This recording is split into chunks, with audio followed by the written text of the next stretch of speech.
The backhand punch is a shot that can be ridiculously effective, especially against loose, no-spin or top-spin balls. It's quick, clean and direct, and when you do it right, it feels like you're launching a bullet across the table. But here's the catch, it's not about a big swing or fancy footwork. It requires none of that. In fact, it's quite simple. The backhand punch is compact, snappy and explosive. I liken it to Bruce Lee's 1-inch punch. It doesn't often take a lot of effort, but when it lands, it's deadly.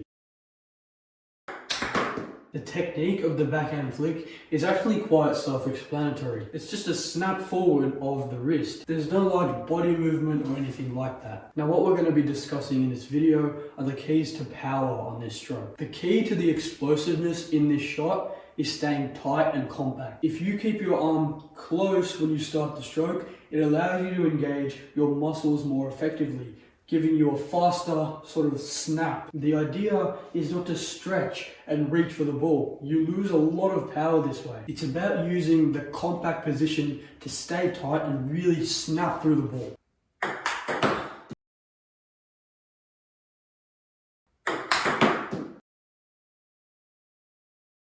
And the cool thing is, there's no need for a lot of footwork, a lot of weight transfer.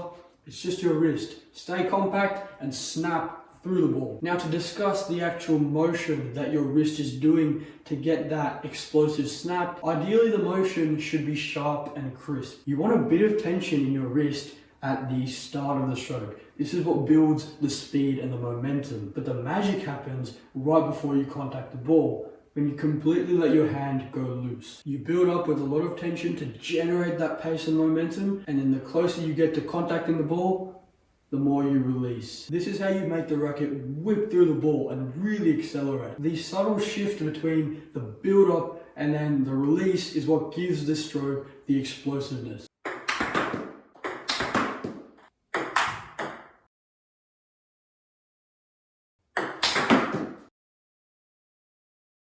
The next thing that we have to maximize to make the backhand punch that much more powerful is the timing and the contact point. Like with most of the other strokes in table tennis, when you're aiming to generate power, you want to hit the backhand punch at the highest point, at the top of the bounce. Meeting the ball at the top of the bounce is best because this is when the ball is most stable. This is when you have the most margin for error and it's going to be the easiest to execute the shot. The reason this is because the backhand punch is a flat shot by nature. And what flat shots have, or rather lack, is an arc that dips the ball back onto the table. And to maximize the chance that the ball has to land on the other side of the table, you want to hit it at its highest point. If you take it too early, every time your shot's going to end up something like this, straight into the net. And the same thing applies when you exit the golden sweet spot on the other end. If you take the ball too late, you also miss that height where you can get away with hitting a flat trajectory shot. It's impossible to do a backhand punch on a ball that's so low because you don't have the spin on a backhand punch to loop and arc the ball back onto the other side of the table.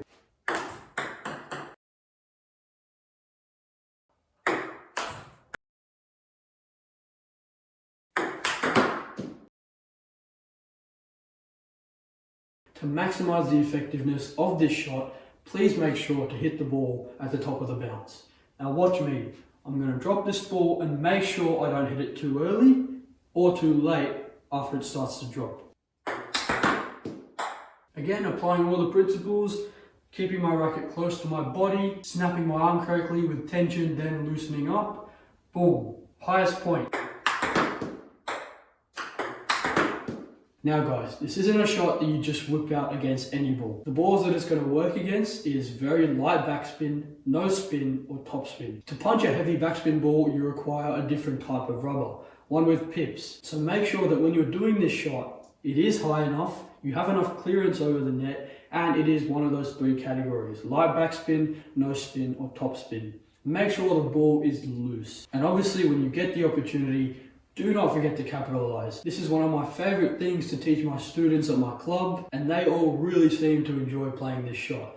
So if you enjoyed this video, you learned something, then I'll see you in a couple of days for my next upload. Thanks guys.